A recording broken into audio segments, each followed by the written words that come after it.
দিয়েছ। রব্বিশ রাহ লি সদরি ওয়া ইয়াসসির লি আমরি ওয়াহলুল উকদাতাম মিন লিসানি ইয়াফকাহু কওলি। রব্বি আউযু বিকা মিন হামাযাতিশ শায়াতিন ওয়া আউযু বিকা রব্বি আন ইয়াহদুরুন। বিসমিল্লাহির রহমানির রহিম। সামান্য একটু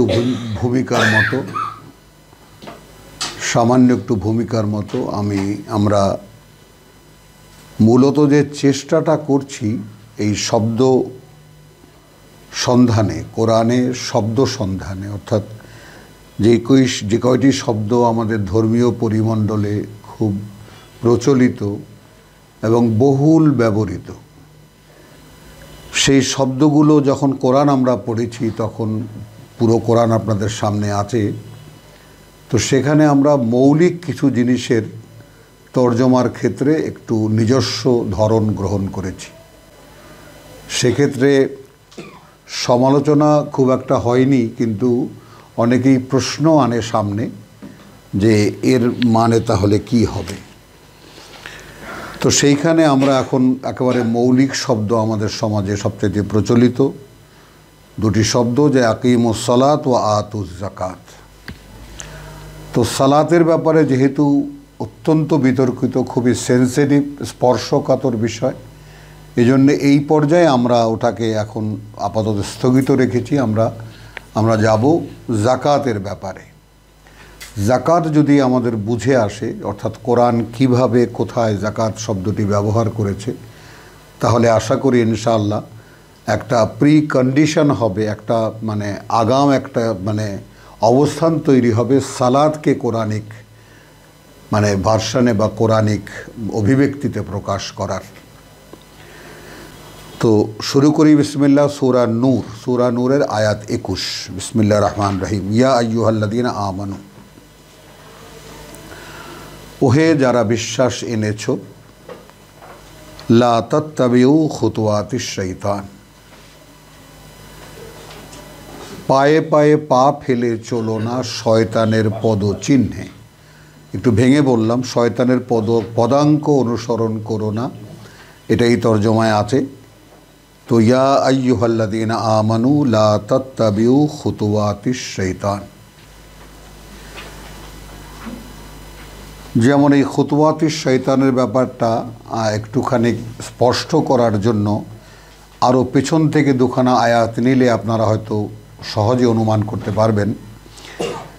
19 আয়াত বলছে যে ইন্নাল্লাযীনা ইউহিব্বুনা আন তাশিআল ফাহিশা, সেই সব লোক যারা চায়, যারা ভালোবাসে যে ছড়িয়ে পড়ুক তোমাদের মধ্যে ফাহিশা, অশ্লীলতা। ফিল্লাযীনা আমানু, আবার বিশ্বাসীদের মধ্যেও এরা গণ্য। লাহুম আযাবুন আলীম, তাহলে বিশ্বাসী বলে দাবিদার, বিশ্বাসের সঙ্গেও আছে, চর্চাও করছে, কিন্তু তাদের মধ্যেই দেখা যায় একদল মানুষ এমন যে তারা অশ্লীলতার চর্চা হোক, বদনাম চর্চা হোক, গুজব রচনা হোক, এগুলো নিয়ে মোটামুটি এখান থেকে উঠে আসতে পারেনি। তো তাদের কথা বলা হচ্ছে যে এখন আমি খুতুওয়াতিশ শয়তান ব্যাপারটা আসলে কি। তাশিআল ফাহিশা ফিল্লাযীনা আমানু লাহুম আযাবুন আলীম, আল্লাহ শাস্তির ঘোষণা করেছেন ফিদ দুনিয়া ওয়াল আখিরা, এই পৃথিবীতে এবং পরকালেও। ওয়াল্লাহু ইয়ালামু ওয়া আনতুম লা তা'লামুন, আল্লাহ জানেন আর তোমরা জানো না।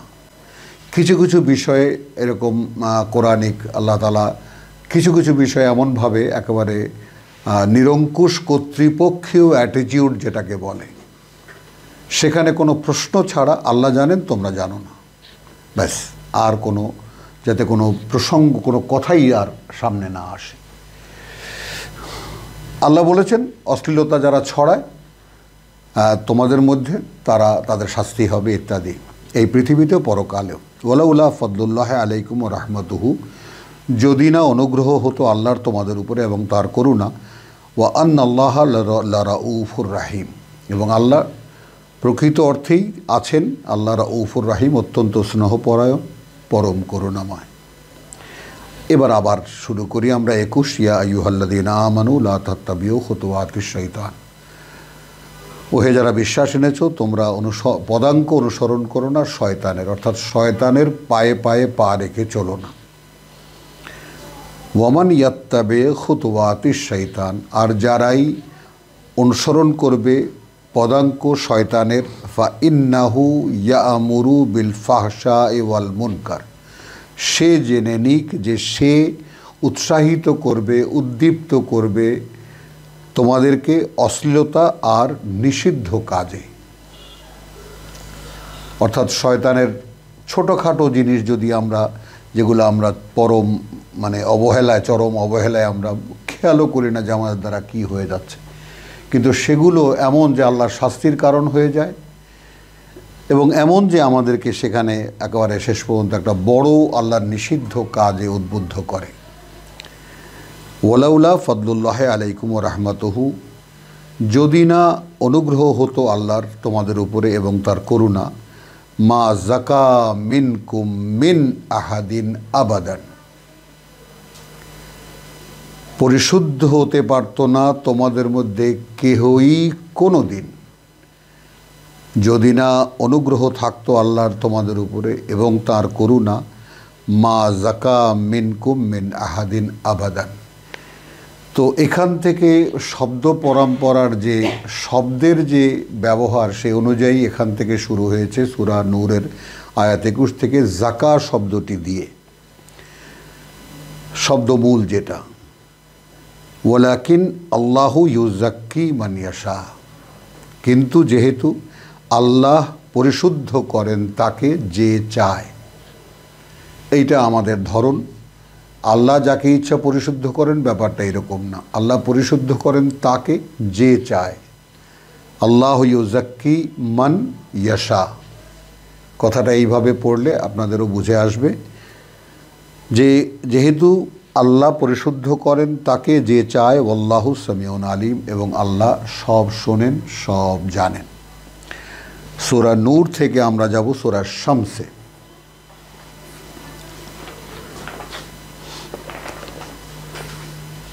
এখানেও একটা দুই দিকের দুই এক্সট্রিম এখানে প্রদর্শিত হচ্ছে। শুরু থেকেই যাচ্ছি, ওয়া শামসি ওয়া দুহাহা, শপথ সূর্যের এবং তার রৌদ্রের, ওয়াল কামারি ইদা তালাহা, এবং চন্দ্র যখন তা তার পেছনে পেছনে আসে, ওয়ান নাহারে ইদা জাল্লাহা, এবং দিন যখন তা উদ্ভাসিত হয়, ওয়াল্লাইলি ইদা ইয়াগশাহা, আর রাত যখন তা আচ্ছন্ন হয়, ওয়াসসামাআ ওয়া মা বানাহা, আর ওই যে আকাশ বা ওই মহাশূন্য আর যা তাকে বানানো হয়েছে, ওয়াল আরদি ওয়া মা তাহাহা, আর এই পৃথিবী আর যা বা যেভাবে তাকে বিছানো হয়েছে, ওয়া নাফসিন ওয়া মা সাওয়াহা, আর ব্যক্তি অর্থাৎ শপথ ব্যক্তির আর যা তাকে বানানো হয়েছে, ফাআলহামাহা ফুজুরাহা ওয়া তাকওয়াহা, তারপর ফুঁকে দেওয়া হয়েছে, তারপর ইনবিল্ট বা এর মধ্যে স্বভাব করে দেওয়া হয়েছে তার ফুজুর পাপ প্রবণতা, এবং তাকওয়াহা সেই পাপ প্রবণতা থেকে নিজেকে বাঁচাবার ক্ষমতা, পাপ প্রবণতাকে ফেস করার, তার সাথে টক্কর দেওয়ার ক্ষমতা। কাদ আফলাহা মান যাক্কাহা, স্পষ্ট হলো, নিশ্চিত সফল হলো সে যে পরিশুদ্ধ করল তাকে। প্রশ্ন হলো কাকে পরিশুদ্ধ করল? শপথ করা হচ্ছে নফসের, এবং বলা হচ্ছে যে তার মধ্যে ইলহাম করে দেওয়া হয়েছে, একেবারে স্বভাবের মধ্যে সেট করে দেওয়া হয়েছে তার ফুজুর, তার ভিতরে পাপ প্রবণতা, মন্দ প্রবণতা, ওয়া তাকওয়াহা, এবং তারই অর্থাৎ সেই ব্যক্তিরই তাকওয়া, যাকে বলা যেতে পারে সেই ফুজুরকে বা পাপ প্রবণতাকে ফেস করার জন্য।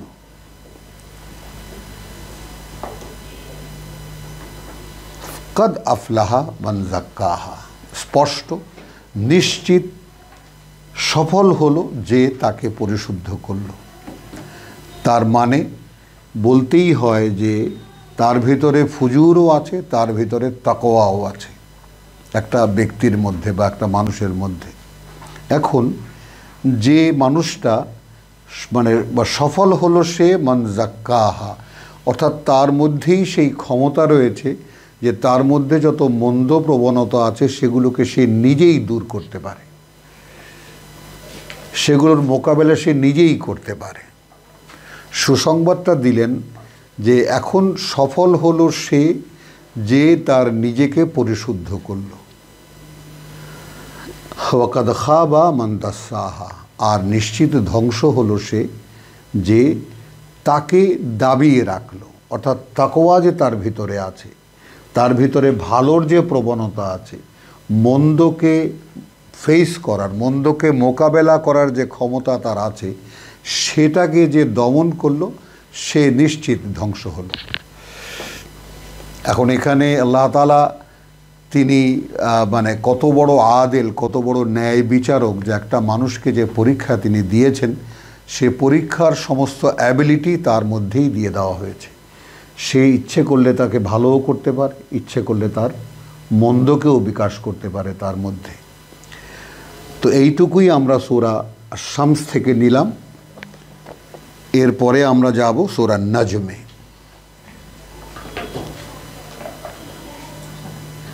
সূরা নাজমের আয়াত 32, আল্লাযীনা ইয়াজতানিবুনা কাবায়রা।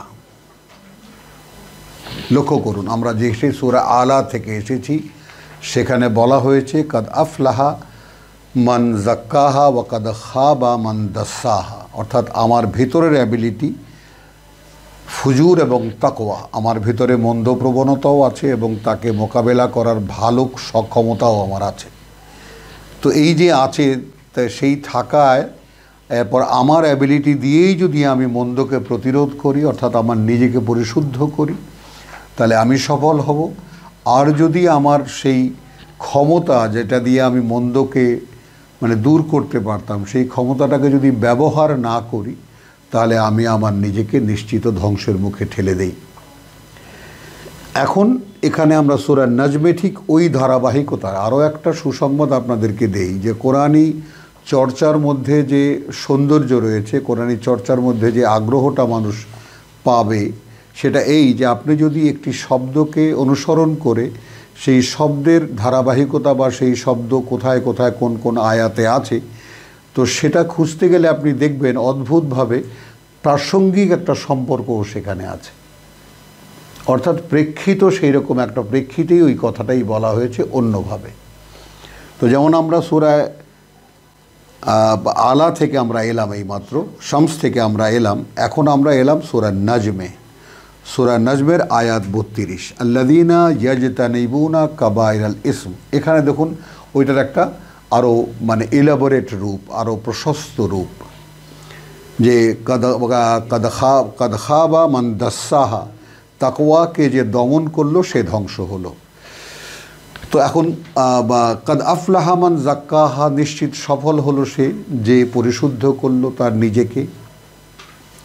কিভাবে? আল্লাযীনা ইয়াজতানিবুনা কাবায়রাল ইসম, সেই সব লোক যারা দূরে রাখলো, যারা সরাতে পারলো, যারা দূর করতে পারলো কাবায়রাল ইসম, বড় বড় পাপ, পাপের বড় বড়গুলো, সেগুলো থেকে যে নিজেকে দূরে রাখতে পারলো, ওয়াল ফাওয়াহিশ, এবং অশ্লীলতা থেকে, ইল্লাল লামাম, তবে অনিচ্ছাকৃতভাবে যা হয়ে যায়, অনিচ্ছাকৃতভাবে যা হয়ে যায়।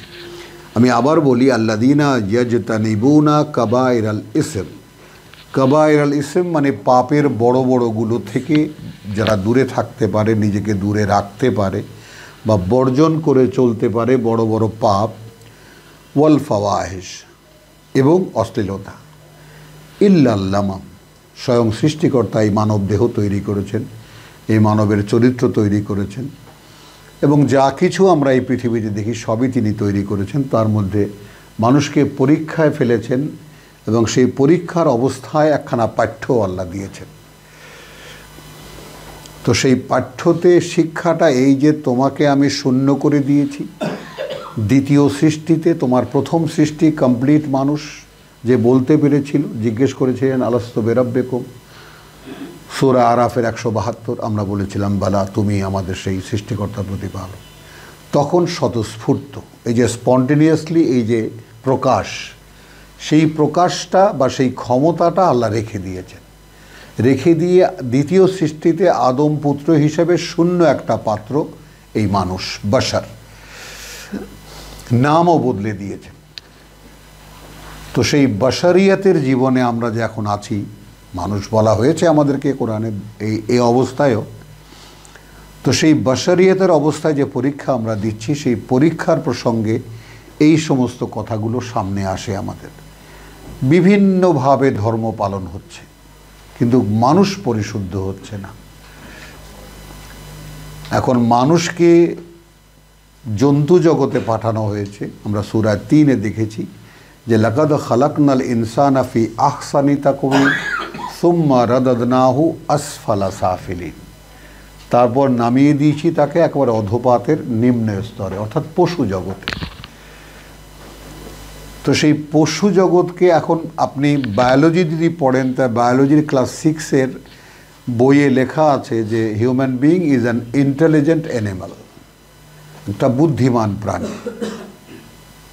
বাদবাকি সবই আমাদের পাশবিক, আমরা পশুর জীবনেই আমরা এখন বিরাজ করছি। তো পশুকে মানুষ করার দায়িত্ব সেই মানুষটার। আমি নিজে একটা পশু, সেই পশুকে মানুষ করার দায়িত্ব আমার নিজের। কিভাবে করব? যেভাবে এই কিতাবে লেখা আছে। দৃষ্টান্ত নবী রসুলরা। এখন কোনো জীবিত নবী রসুল আমাদের সামনে নেই, এখন আল্লাহও সামনে, রসুলও সামনে এই কিতাবের মাধ্যমে। একটা কথা সকলকে মনে রাখতে হবে, মুহাম্মদ রাসূলুল্লাহ সাল্লাল্লাহু আলাইহি ওয়াসাল্লামের সামনে এরকম খোলা কোনো কিতাব ছিল না। তার কাছে ওহী আসতো, তিনি জানতেন না এরপর কি ওহী আসবে। আর আমরা একখানা কিতাব এমনভাবে রাখা আছে সামনে, শতবারও যদি আমরা পড়ে নিয়ে দেখি কোনখান থেকে আমরা শুরু করব, যার যার রুচি অনুযায়ী সে তা করতে পারি।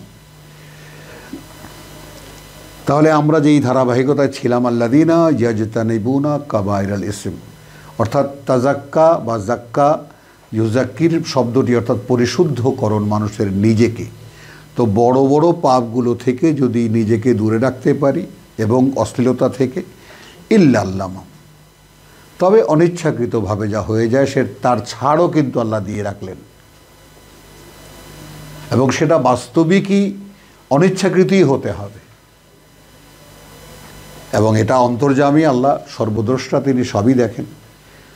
ইন্না রাব্বাকা ওয়াসিউল মাগফিরা, এবং পরিষ্কার করে দিলেন তোমার প্রতিপালক যিনি, তিনি ক্ষমার ক্ষেত্রে এক সর্বব্যাপক, মানে অত্যন্ত উদার, তিনি ক্ষমা করেই দেন। তাহলে বড় বড়গুলো থেকে দূরে থাকার, দূরে রাখার নিজেকে, এ দায়িত্ব আমার, এ দায়িত্ব আপনার। যেহেতু আমরা মন্দ জায়গায় আছি, পশু জগতে আছি, সেখানে অনিচ্ছাকৃত কিছু একটা হয়ে গেলে হয়ে যেতে পারে, সে তারপরেই আল্লাহ শুনিয়েছেন আল্লাহ ক্ষমার ক্ষেত্রে অত্যন্ত উদার। ওয়া হুয়া আ'লামু বিকুম, তিনি তোমাদেরকে তোমাদের চাইতেও ভালোভাবে জানেন। লক্ষ্য করুন, হুয়া আ'লামু, তিনি তোমাদের চাইতেও ভালো জানেন তোমাদেরকে। ইদ আনশাআকুম মিনাল আরদি, খুলে বলছেন একেবারে, যখন তিনি গড়ে তুলেছিলেন তোমাদেরকে মাটি থেকে। ওয়াইদ আনতুম আজিন্নাতুন ফি বুতুনি উম্মাহাতিকুম, আর যখন তোমরা ছিলে গোপন তোমাদের মায়ের পেটে, তোমাদের মায়েদের পেটে পেটে যখন তোমরা গোপন ছিলে, এবং যখন তিনি তোমাদেরকে মাটি থেকে মানে নির্বাচন গড়ে তুলছিলেন, তারপর তোমরা মায়ের পেটে ছিলে। ফালা তুযাক্কু আনফুসাকুম, অতএব তোমরা নিজেদের পরিশুদ্ধির ঢোল বাজিও না। লা তুযাক্কু আনফুসাকুম, কত দিক থেকে এটাকে বলা যায় যে তুমি নিজেকে পরিশুদ্ধ করে ফেলবে, এই চেরাগ তুমি করতে যেও না। যেহেতু কাজটা তোমার নয়, তাহলে অ্যাপ্লিকেশনটা দাঁড়ালো এই, কাজের বাস্তবতাটা দাঁড়ালো এই যে প্রভু তুমি আমাকে পরিশুদ্ধ করো। এখন আমার চাওয়াটা কতটা সিরিয়াস, আমার চাওয়াটা কতটা আন্তরিক, আমার চাওয়ার ক্ষেত্রে আমার কি চেষ্টা, তার উপরে নির্ভর করবে আমাকে পরিশুদ্ধকরণ তার পক্ষ থেকে। লা তুযাক্কু আনফুসাকুম হুয়া আ'লামু বিমান ইত্তাকা। তিনি তার চাইতেও ভালো জানেন তার ব্যাপারে যে কে আসলে তার সৃষ্টিকর্তার অসন্তুষ্টি থেকে নিজেকে রক্ষা করতে চায়। ইত্তাকা, তাকওয়া, অর্থাৎ সৃষ্টিকর্তার অসন্তুষ্টি থেকে নিজেকে বাঁচাবার চেষ্টা। তো কে আসলে এটা করে, তার মানে ফালা তুযাক্কু আনফুসাকুম, অতএব তোমরা নিজেদের পরিশুদ্ধির ঢোল বাজিও না, নিজেদের পরিশুদ্ধির মানে দাবি করো না। যেমন আমাদের বিভিন্ন পীরের দরবারে আছে, আমরা এখানে তাজকিয়ায়ে নফস, নফসের পরিশোধন করে আমাদের অমুক পীর সাহেব ইত্যাদি নানানভাবে গেলাম না, সেই দিকে জানা আছে সকলেরই। তো এর কোনো উপায় নেই, কারণ এটা সম্পূর্ণ আল্লাহর কাজ, আর বান্দার কাজ হলো তার কাছে পরিশুদ্ধি চাওয়া। এবং সেখানে পরিশুদ্ধির মূল অবলম্বন আমরা দেখলাম যে ওয়া নাফসিন ওয়ামা সাওয়াহা, এবং শপথ ব্যক্তির আর যা তাকে বানানো হয়েছে, ওয়া আলহামাহা ফুজুরাহা ওয়া তাকওয়াহা, মন্দ প্রবণতা এবং তাকে ফেস করার, তাকে মোকাবেলা করার ক্ষমতা, তাকওয়া, দুটোই এখানে দেওয়া আছে। তাহলে এখন এখানে আমরা সূরা নাজমের আয়াত 32 শেষে যে জিনিসটা দেখলাম, যে তোমরা নিজেদের পরিশুদ্ধির কথা নিজেরা বলতে যেও না, নিজেরা নিজেদেরকে পরিশুদ্ধ করতে যেও না। উপায়টা কি? হুয়া আ'লামু বিমান ইত্তাকা, তিনি তার চাইতেও ভালো জানেন, বা তিনি ভালো জানেন কে আসলে আল্লাহর অসন্তুষ্টি থেকে নিজেকে রক্ষা করতে চায়। তো যে আল্লাহর অসন্তুষ্টি থেকে নিজেকে রক্ষা করতে চায় তাকে আল্লাহ পরিশুদ্ধ করবেন। ম্যাচিং হয়ে গেল ব্যাপারটা। ফালা তুযাক্কু আনফুসাকুম হুয়া আ'লামু বিমান ইত্তাকা। যেখানে আমরা ইত্তাকা বলতে আমরা যে আল্লাহর অসন্তুষ্টি থেকে নিজেকে রক্ষা করতে চাই। যালিকাল কিতাব লা রাইবা ফি হুদান লিল মুত্তাকিন, এই সেই কিতাব বা ওই সেই কিতাব, কোনো সন্দেহ নেই ওতে আছে পরিচালনা তাদের যারা আল্লাহর অসন্তুষ্টি থেকে নিজেদেরকে রক্ষা করতে চায়। আলহামদুলিল্লাহ, এই তিনটি আমরা এই বৈঠকে নিলাম। ইনশাআল্লাহ পরবর্তীতে আবার আমরা যাব। ওয়া মা আলাইনা ইল্লাল বালাগ।